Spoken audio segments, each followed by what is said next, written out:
welcome to Imaginations Project. I am Zhao Ke, the director of the Electronic Science and Technology Museum, University of Electronic Science and Technology of China.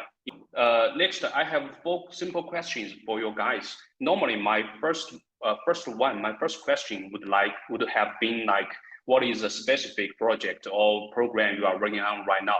I think this time you can just talk about the 2 excellent projects, or you can just tell us the project, the specific project you are working on, and tell us a little bit more about what you are doing and what is your interest. Okay, this term, let's start from Scott Liu. Okay. Okay, so I think we have lots of challenge when we are doing these two projects. So first, about the departure. So as you know, we first have to like thinking about the framework about this part, like how can we engage with students and how can we to make more people like professor or professor from like all the different disciplines to join this project. And I think most interesting part of what we do is to really to engage the thing of this conference, or to all the people from the campus, or even not the campus, but like we really want to border the audience, what we can have, what we can reach for this project. So I think each member are really putting lots of effort to make this project is really like attractive and also interesting for not just students, but even you are not like study like museum study, but you still can like get involved, like when we create for this conference. Yeah, I think like John and Annie, they really can put lots of effort in this project, especially when we talking about the objects, because we like go through a list of objects. Yeah, maybe we can to listen to like what they thinking about this. Okay, thanks, Scott. So John and Amy. Yeah, thank you. I'll talk a little bit about the panel discussion that we've organized. We were given a really attractive brief to kind of just do whatever we wanted for the program that we're leading, this student-led forum. Something that represented our interests, or something that maybe could challenge what is traditionally done in museums. So the conference is structured over 3 days to represent like past, present, and future. And we were sort of asked to see if we could come up with anything that could represent that future paradigm. And for our panel discussion, we wanted to invite some early career professionals, emerging professionals in the GLAM sector to talk about practices that they are implementing or researching that are innovative in the space. And we wanted to focus on how memory can facilitate truth-telling. So truth-telling is the main theme of the conference this year. And we've sort of identified memory as this lens through which people can explore relationships to the past, but also build on practices that look towards a sustainable future. So we've got 3 amazing panelists that we're inviting to talk about how they recognize the archive, this idea of the archive as a dynamic body of memory that can facilitate for truth-telling processes. So we have Nathan Sentence, who is working with Kaval to develop a referencing toolkit for Indigenous First Nations knowledge systems in Australia. And we have Bronte Naylor, who's an artist, a multidisciplinary artist based in Newcastle, who works with site-specific installations and looks at the ruin of a landscape and kind of builds upon that to see how our relationship to places can change over time. And then we have a researcher who has done some research at the University of Newcastle in Australia. I think he's based in the UK now, Olufumi Adetunji, and he's working on a web-based application for communities in Nigeria to connect with tangible and intangible heritage to prepare communities for climate change. So again, referencing like Indigenous knowledge systems and how communities can use that to move forward towards sustainable futures. So we're really looking forward to meeting with the panelists and having a discussion with students and professionals alike who want to come along to the panel.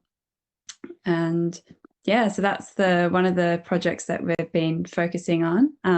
But like Scott's mentioned, and you've mentioned yourself, we're also working on an interdisciplinary project, which we've kind of reframed as departures, because we want to focus on how things can exist as multiple identities, I suppose. And John's been really great at kind of formulating that information. So I can hand it over to you, John, if you'd like to describe the second project that we've been working on. Oh, thank you so much. Thank you.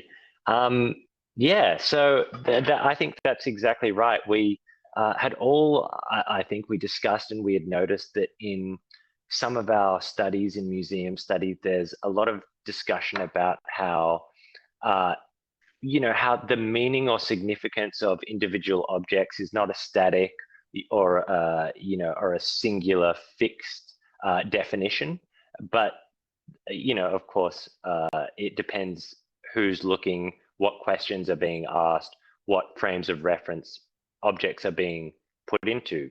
And so we kind of thought that since this conference is all about university museums and collections, and how university museums have a particularly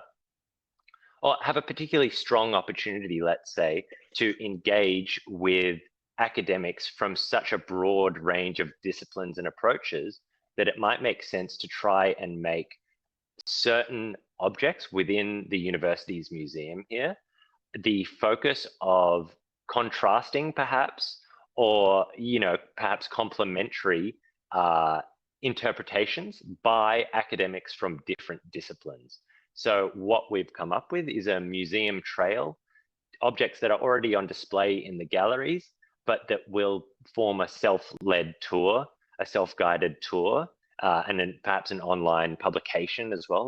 That's how we're going to facilitate that, where we have reached out to a large list of academics working here in Sydney and from our own, from our own networks as well, to ask them to pick a certain object from a list that we've provided of 10 objects, and to write a short blurb from their own academic or personal perspective on what the significance of this object might be. So we're really looking forward to seeing how a mathematician and a classics scholar respond to the same object, or how an art historian and a physicist respond to the same object.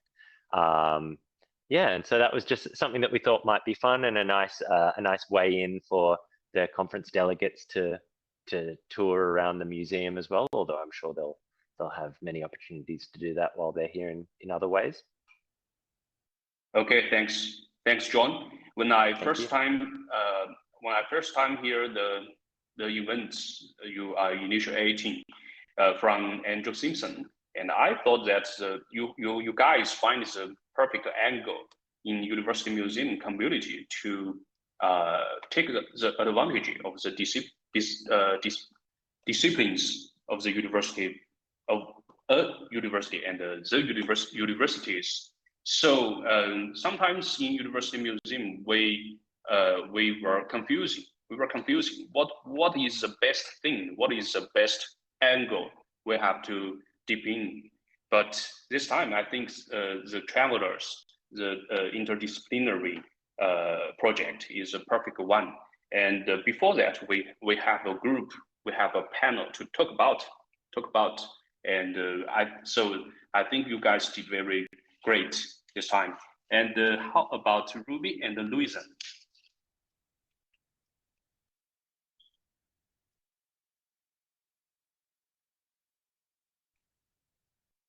Yeah, sorry, just getting that to work. No, it's been a really great, got to unmute myself. No, it's been really great to work with everyone developing these programs. And like you said, we spent a lot of time at the start trying to work out what kind of angle to go with and what type of theme to pick, because like Amy said before, when we were given this project, they kind of said, do whatever. And we were like, oh, that's a really hard place to start because there's so much to discuss. But it's definitely themes that we also discuss a lot in our course about how we look at objects and how they can be multidisciplinary and have more than one meaning. So it's really exciting to see how different people view items, and I think it's going to change the way we work in our career and how we approach museums and objects. Okay, thanks, Louisa. And I think you are the right persons to organize these projects, because you are students of Master of Museum and Heritage Studies, and you know the methods, you know how to organize, and you can gather all the students from different backgrounds together and to dip in. So that's beautiful. It's very beautiful. Okay, Ruby. Yeah, no, just touching on what you just said, yeah, because this has been like a really great group to work with, because there's just been like such passion from everybody. I mean, of course, we're all doing the same degree and everything, but yeah, no, because we all come from different backgrounds, bringing different things to the table, and it like really just broadened like where we really wanted to go, like, because I mean, it's such a open thing when they said, you know, you guys, you know, just whatever you want to do, you know, and we'll support you. So it was just, yeah, basically I feel like this is everyone's passion project, basically, like, because, you know, we love what we're studying, we love what we're doing, you know, with like the departures and the panelists and everything, and like each meeting there's so much enthusiasm, and you know, everyone's doing their parts. So, and yeah, it's just been outstanding to work with everyone, you know, here. But yeah, like I feel like with our different backgrounds, yeah, we like university museums, with our different backgrounds, you know, we're coming at like different angles. So I think that's why this feels very sort of fresh, and which is great because, you know, we're also like emerging professionals as well. So it's kind of good to see like where universities, museums are heading, you know?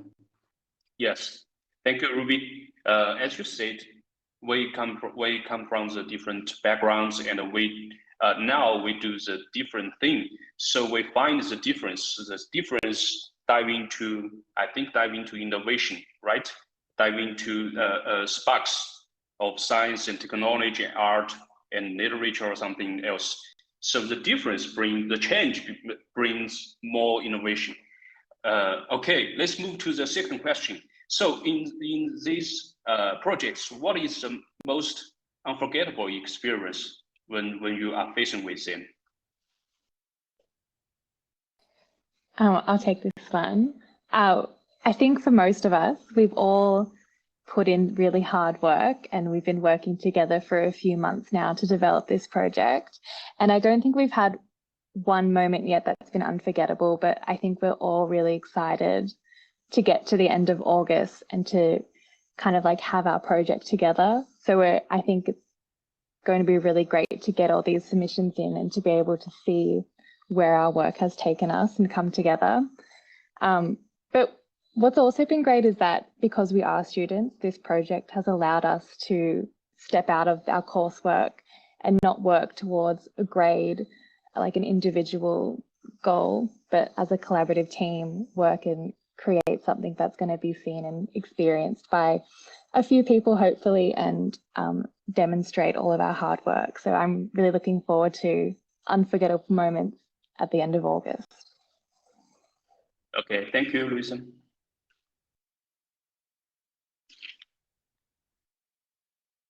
Okay, the second question for everyone.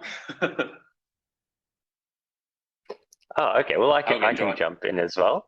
Yeah, great. I think something that was great for me was, you know, of course, the period of development that we've been discussing, trying to figure out what we're going to do, and finally landing on something.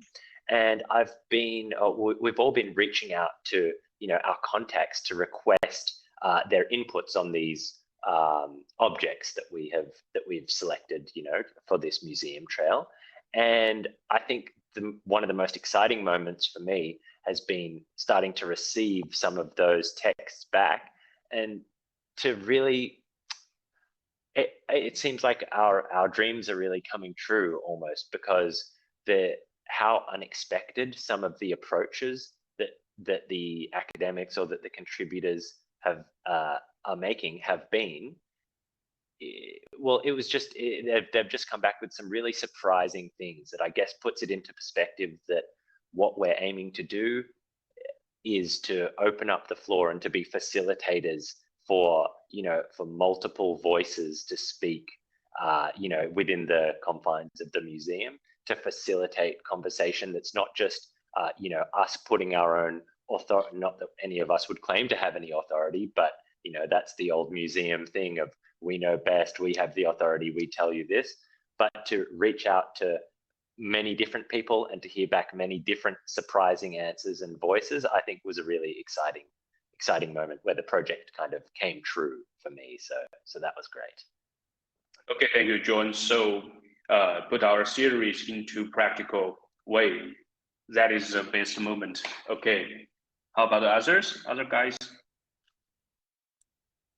Yeah, I'll just jump in there. Just to kind of bounce off that, I agree that, you know, it's one thing to be working towards assessments, but another thing to be able to implement a project where you can see that real change. You know, we talk about all these things, but actually being a part of creating that and delivering that as a program to people is really exciting. And to engage with people, you know, in their the early stages of their career, to be able to, I guess, also help them with this platform to be a part of something larger. It's been really exciting. And one of our ideas for the Departures project is to have a guided tour of the galleries, and at each object we've selected, instead of, you know, reading the normal museum text, we're thinking of offering one of the explanations that we've received. And some of them have just been, yeah, really amazing. I remember one object is like a measuring scientific scale, and we've had a response that is a poem from the perspective of the measuring implement. So it's just really interesting to see how differently we can engage with museum collections. You know, it's like to have a museum that we can kind of like run around and have fun and see what we can do to kind of change the story, to change the narrative, and actually do that instead of just like write about it, is, yeah, really exciting. Like Louisa said, I think we're all looking forward to the end of August and to seeing how it all comes together. Yeah, I also really look forward to seeing it in Sydney, because I'm going to Sydney. Okay, and I will see you guys. Okay, Ruby and Scott.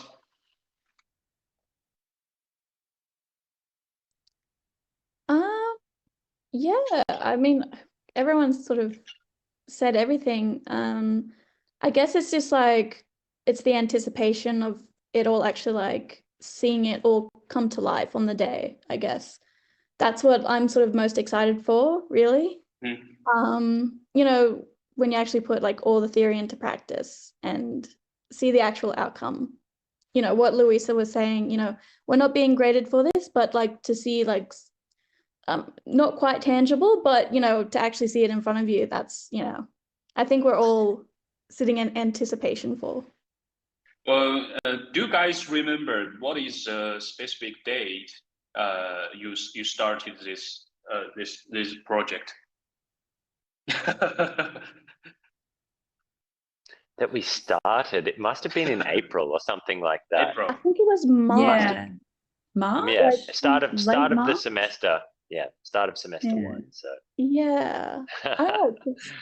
Honestly, I think we're all sort of excited that we sort of just started running from day one, really. Like when we were like all brainstorming and everything, we're just like, we could do this, and you know, because at that point we were like, let's just forget about having parameters, let like whatever we want, like let's just see what, you know, we all come up with.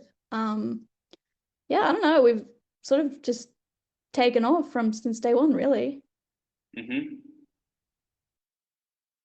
Okay, thank you, Ruby. And Scott, what is unforgettable experience when because this time UMAC has a first time student committee and in the formal conference.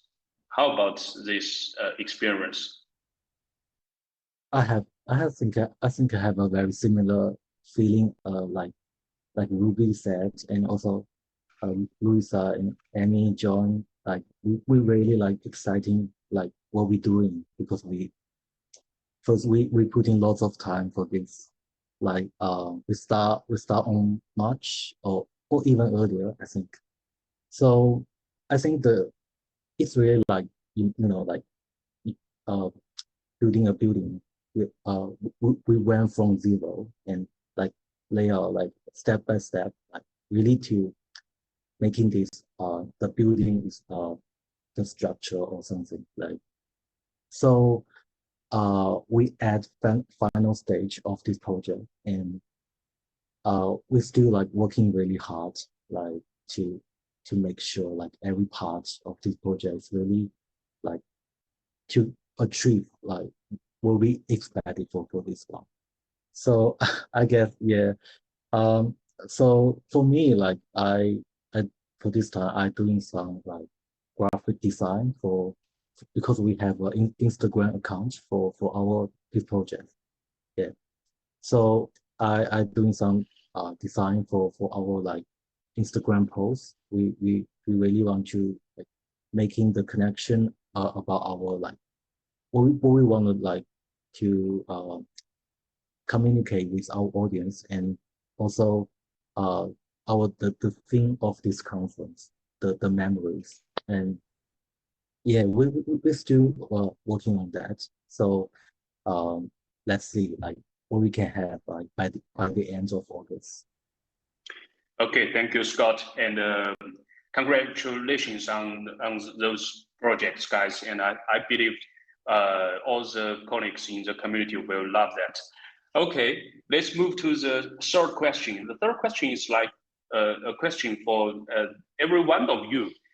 If you are curating an exhibition yourself, what object do you want to connect or display most related to the past several years' experience? All right, who's the first?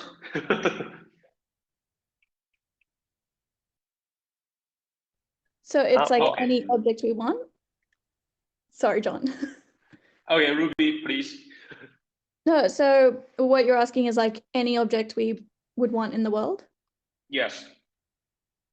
Okay. Yeah, I'll start off, guys.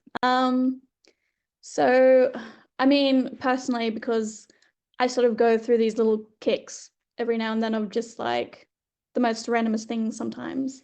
Right now I'm sort of super into King Arthur, so I've sort of been reading Arthurian legends and all that stuff, and you know, trying to get to like the original as I possibly can because there's so many versions. But I sort of I say King Arthur because you know, that's just what I'm interested in. So I guess mine would be like, there's this book of like collected manuscripts and everything, where it's supposed to be like the history like of England, like it's from like the what was it, like 9th century, so it's called the Historia Brittonum.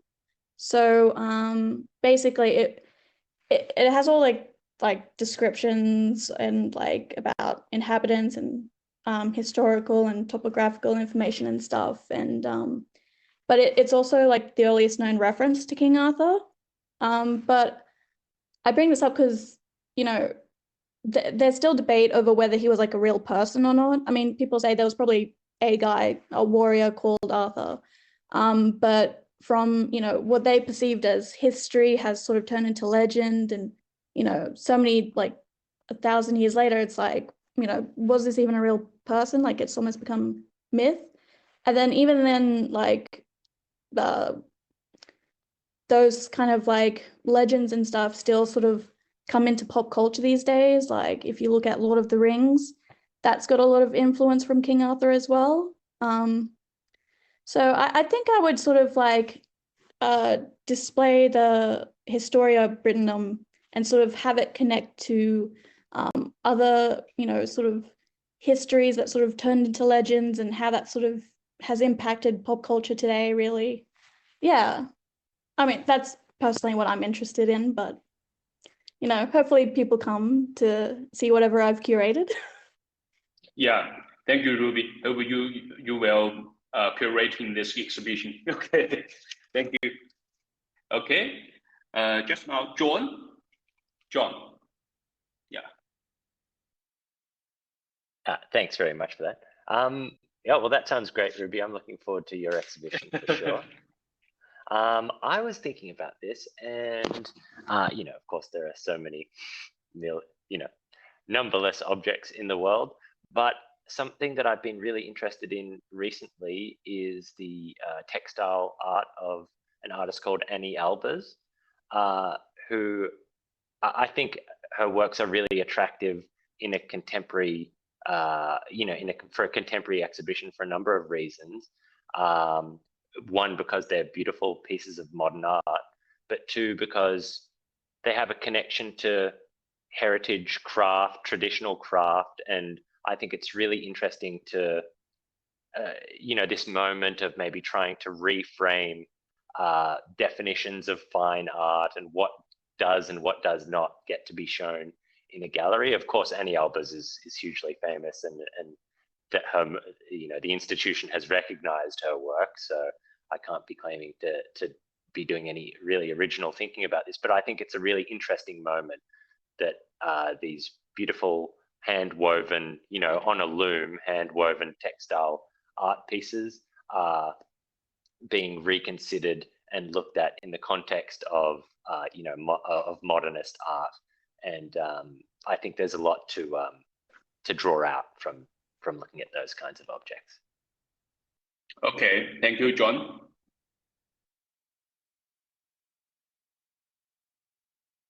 Louisa? Oh, Amy. Okay. Oh, go ahead, Amy. Okay. Sorry. Thanks.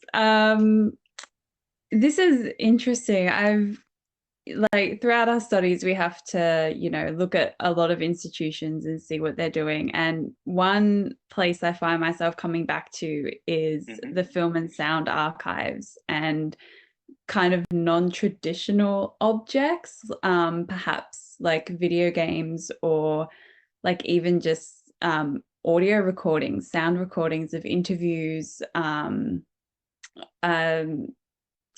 I'm thinking back to an exhibition that was shown at the Powerhouse Museum in Sydney, and it was on like the rock scene in the 90s. And there was one exhibition, you picked up the telephone and you held it to your ear and you heard like an audio recording come out of an artist talking with their producer.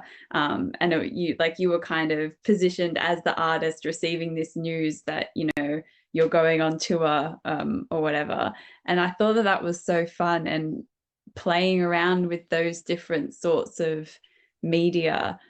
I don't know who I'd focus on, but if I kind of needed to do an exhibition on a particular figure, I might, want to go into seeing, if they had any maybe like social media reels or any like audio recordings done over the radio or interview, and seeing how we can curate those sorts of media into exhibitions as well. I think that's quite a new thing that museums are doing, and kind of incorporating that element into things as well. So yeah, I think that would be a really great challenge and a really exciting thing to kind of draw these materials out of the archives and put them into an exhibition in a way that's, you know, sort of interactive as well, you know, picking up a telephone, hearing something, or yeah, something like that I think would be really fun.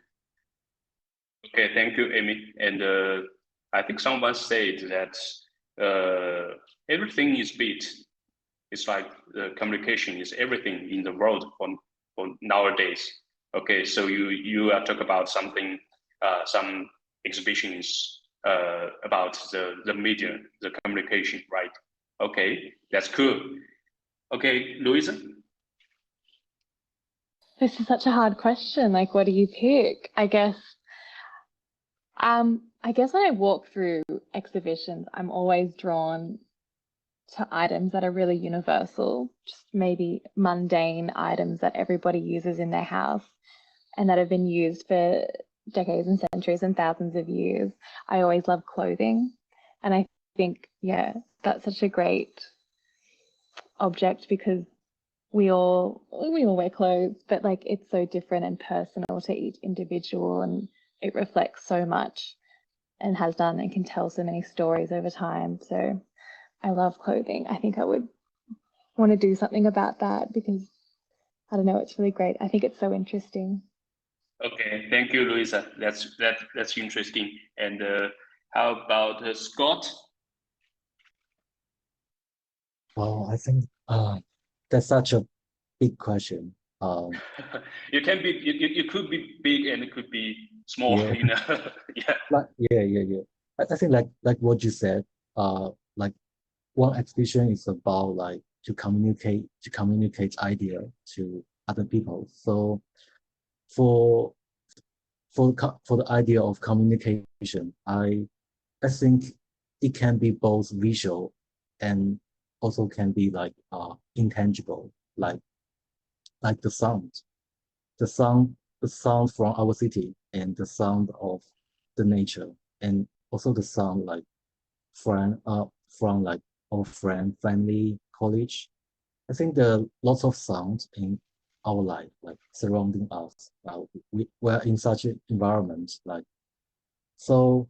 So I will try to think like how we can to like making a collection about these sounds and classify them in making them into like interesting concept. And because I don't know, because you know everyone the voice from everyone is unique. So how can we to like record and this sound and maybe to pass to next person, like our meeting today, we can like record it and post to internet and to show to others to hear our ideas. And so yeah, that's what's very interesting to making a collection exhibition to about the sound. Okay, thank you, Scott. That's very interesting because when the choice you choose is just as a way you look at the world. So yes, the sound is a very interesting topic, and I think it could be big. It could be the way you look at the world from the sound, the you know over the sea, in the sea, the sauna, you know. It could be something about science, and it could be something about natural history or something about the philosophy. So very interesting. So why did I choose this topic as one of the questions in the interview? Because we proposed this project in our museum for the students, and each semester we have several groups of students, and they could choose one of the objects in the museum or just in their life to curate an exhibition. All the students are not from the background of museology or heritage or something else. They are just from the science and engineer background. So they see the difference, they make the innovation, and they realize the sparks. So I think this is a permanent question in the interview for all the episodes. Okay, let's move to the last one. The last question is like a relay question. We get the question from the last speaker and answer in this episode. And you guys will propose another new question for the next one. So our last speaker, Helena Cox, she is from the University of York, the UK. She is the art curator at the University of York, overseeing a collection of over 900 artworks of many modern and contemporary art. We interviewed her last month. So she asked, if you could dream up any space and any connection from the world to populated with, what would you do in the situation? What would be your ideal gallery space and the ideal connection to work with?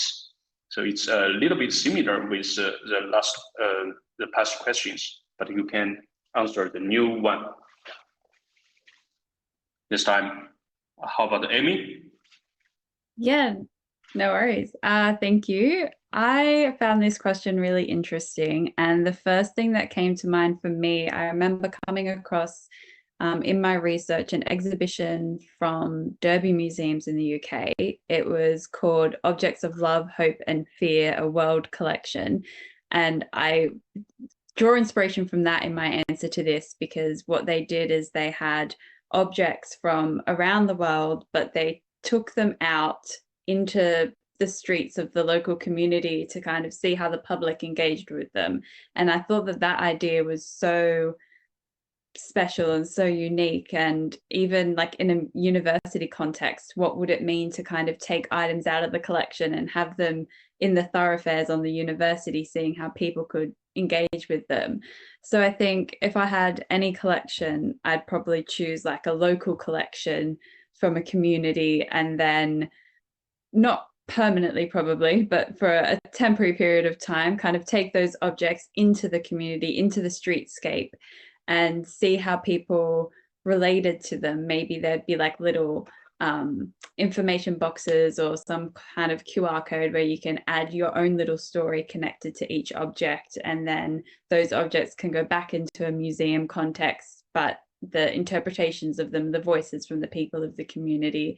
So I really love that, that moment of interaction. And I think with a lot of local history collections that are, site specific, a lot of those objects would have come from that community. So by bringing them back out into the streetscape, you're placing them sort of back in situ almost. And I think that that's a really interesting thing that can be done with objects, especially in like a local context. Mm-hmm. So I think that would be something really exciting to create, like a sort of city museum trail.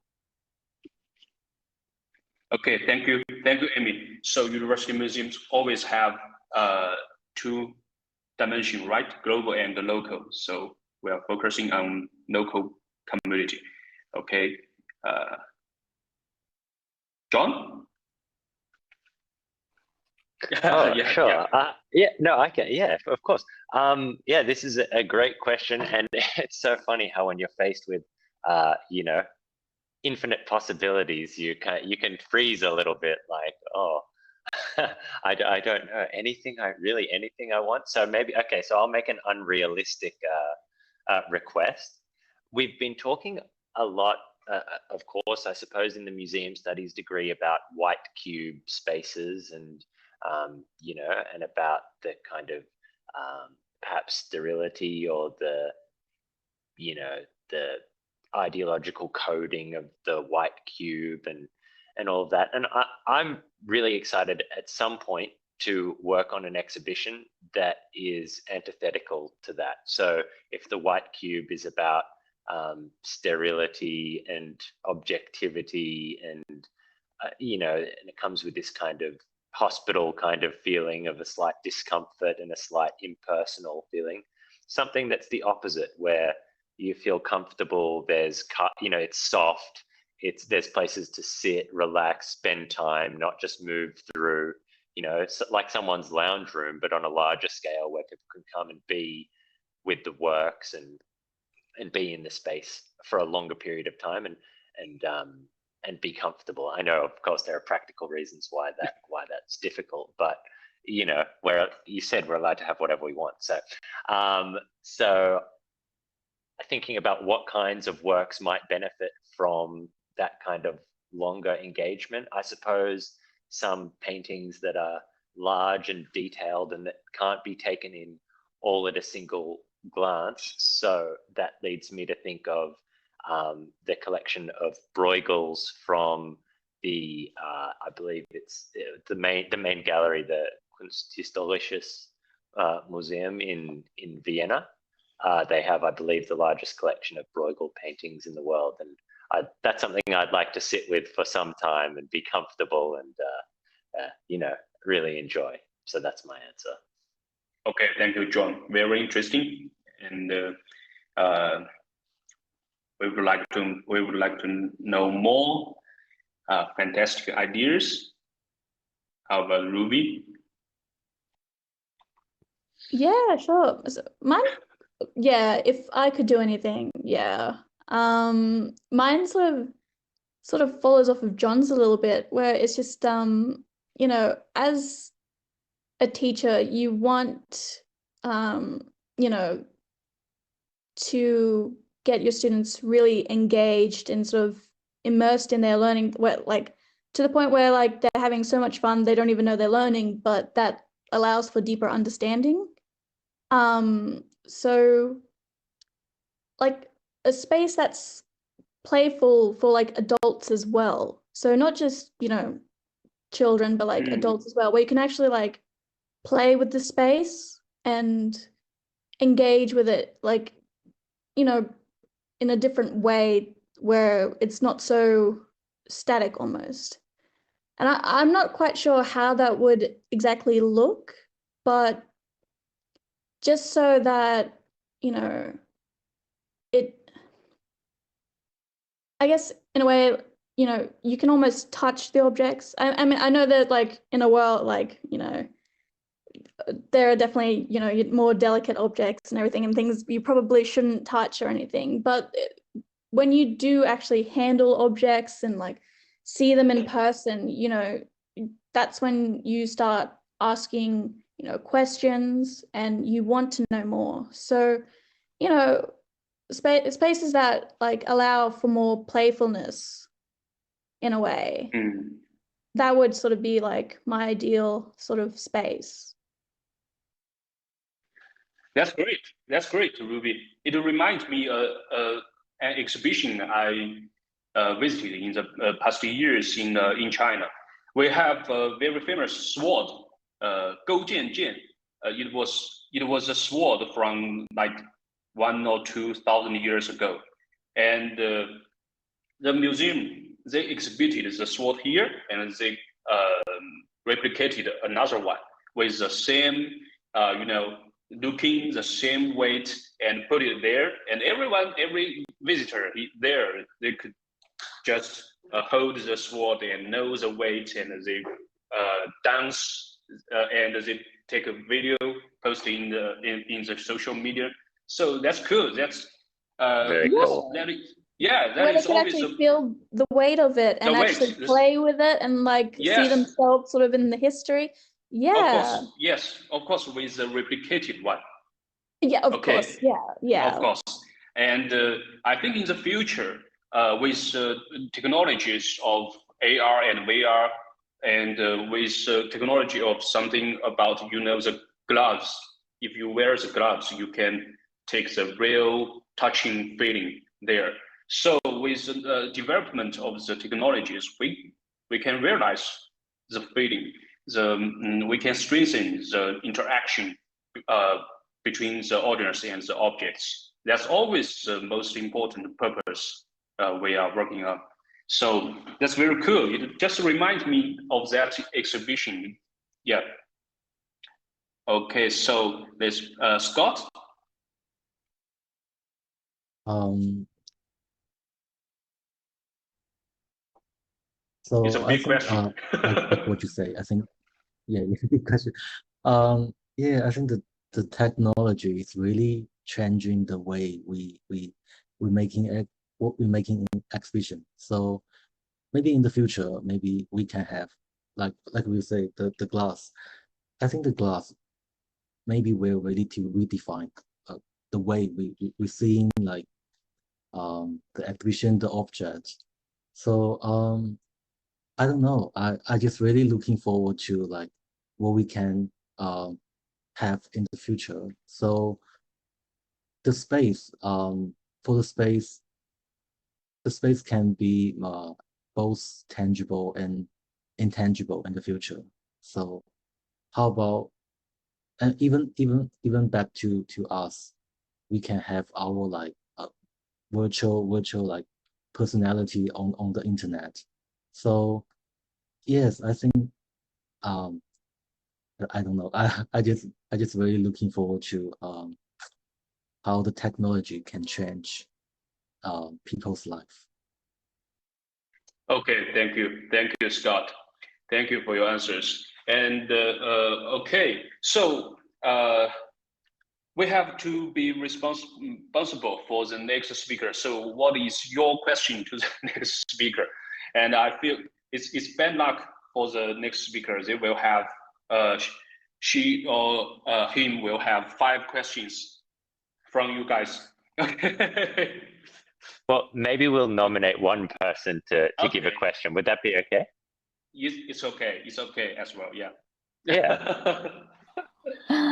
That's good. Yeah, we kind of worked together, so we thought 5 Mhm. questions would be a lot for someone else, so we'll just give them one. Okay. Yeah, I guess we would like to ask them, kind of linking to the project that we've been doing, how would they expose the memories that are attached to the objects that they are displaying? And if they think it's important to uncover all the layers of an object, or if they prefer to focus solely on one aspect of that object.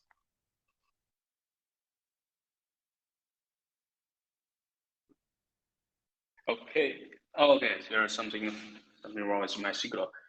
Okay. I think the one question is very big and very professional.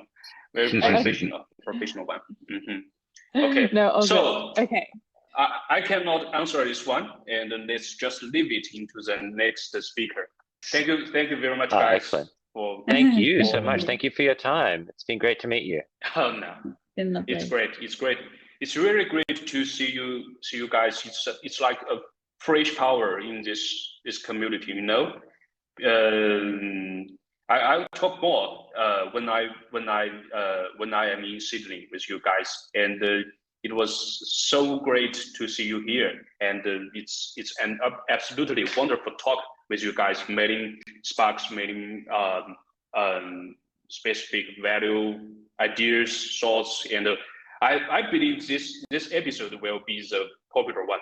Okay, and thanks to our audience. That's all from us today. And all right, don't forget UMAC Futures, we are coming. Goodbye. Thank you.